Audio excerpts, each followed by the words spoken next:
to The Amazigh Dude, the podcast where we explore cultural identities, historical narratives, and the forces that shape them. I'm your host, JB, and today we have a truly special guest. Joining us is Jamal Ben-Hamou, an Amazigh activist and a professor at Eastern Washington University. Jamal currently lives in Washington State.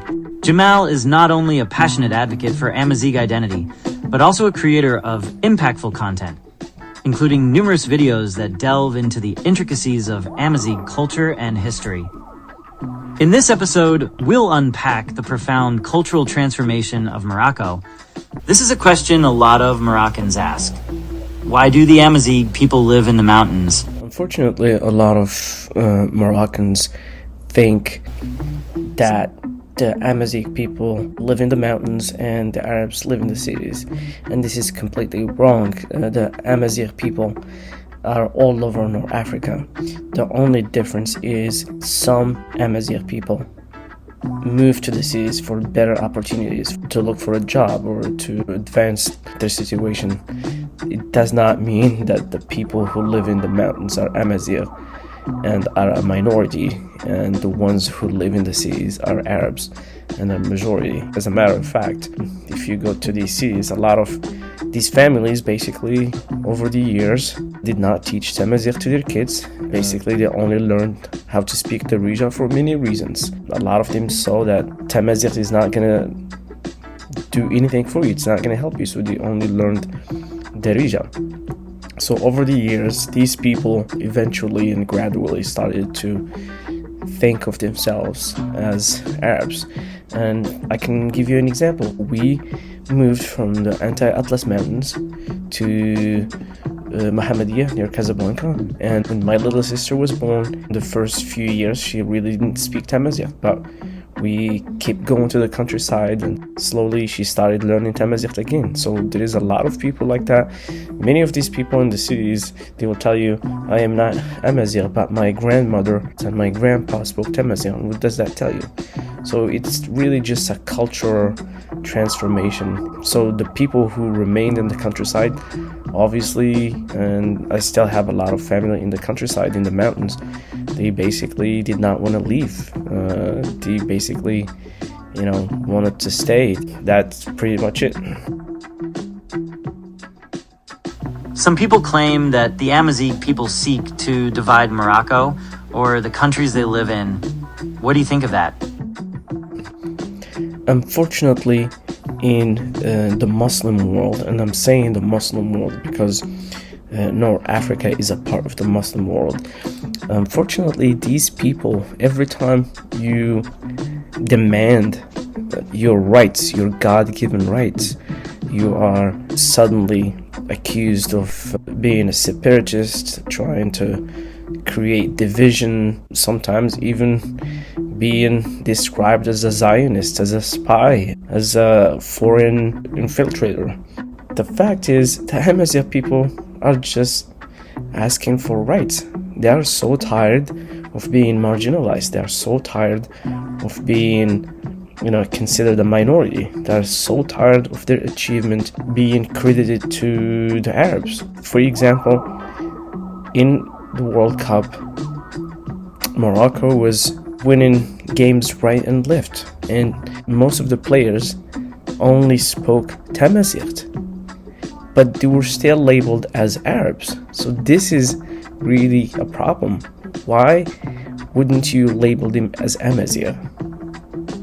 So that's just one example. But the Amazigh people are demanding so many other rights, like, the right to name their children Amazigh names, the right to teach Amazigh officially, the right to use the Amazigh script, Tifina, along with Arabic and French, the right to be respected, the right not to consider Morocco an Arab country.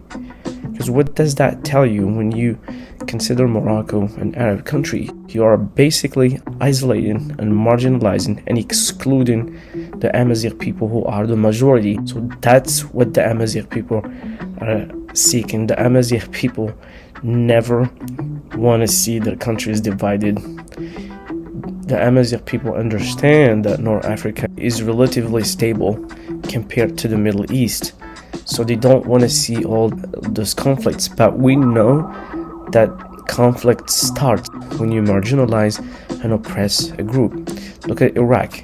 You have like the Kurdish people, those who identify as Arabs. You have the Yazidis, you have the Druze people.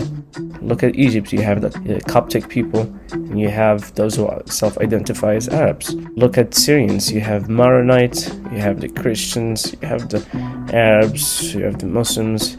So when you give all the people their rights, that's how you secure the safety and security of a country, and that is what the Amazigh people want. I have heard this a few times. Amazigh activists are anti-Islam and seek to remove Arabic from Morocco. Is that a true statement? People who say that the Amazigh people are anti-Islam are very ignorant about the history of North Africa. They're very ignorant about the history of the Amazigh people. The Amazigh people are one of the people who actually spread Islam in Sub-Saharan Africa, in Spain, in Portugal, and many other places.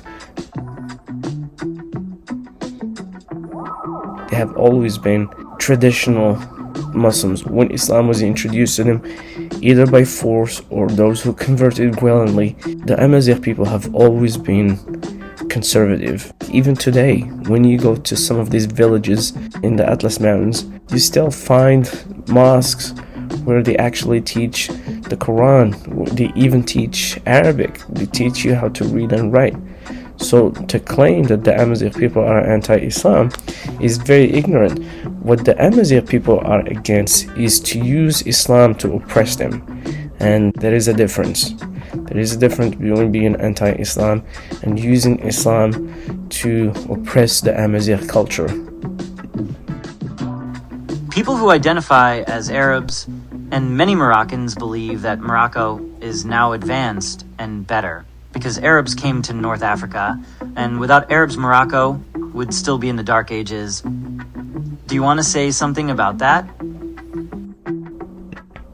Again, people who claim that with the coming of Arabs is out of darkness is ignorant. Like, just until the 60s, a lot of people in the Middle East still lived in tents. So to claim that Arabs are the ones who brought knowledge and brought sciences to North Africa is very mistaken.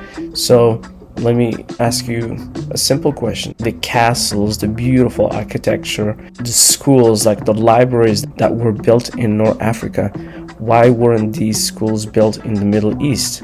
And what I mean by the Middle East, why weren't they built like in the Arabian Peninsula? Why can't we find such beautiful architecture and libraries and schools and all of those achievements in mathematics and science? Why don't we find that? Why didn't that happen in Yemen or Saudi Arabia or Kuwait or Bahrain? Why did it only happen in North Africa, in Morocco, in Tunisia, in Algeria, in Al-Andalus? It is because the Amazigh people basically did all the work. We cannot credit the Arabs for that. Right before the discovery of oil, the Arabs were still like living in tents. Look at pictures of Saudi Arabia or Yemen or Kuwait or Qatar or Dubai. You can look at pictures from back in the 50s and 40s. It was a desert wasteland. But you find cities like in Morocco. Problem is a lot of the people who follow the Arab ideology do not know about this history. So ignorance about history doesn't mean it didn't exist. Ignoring something doesn't mean it didn't happen.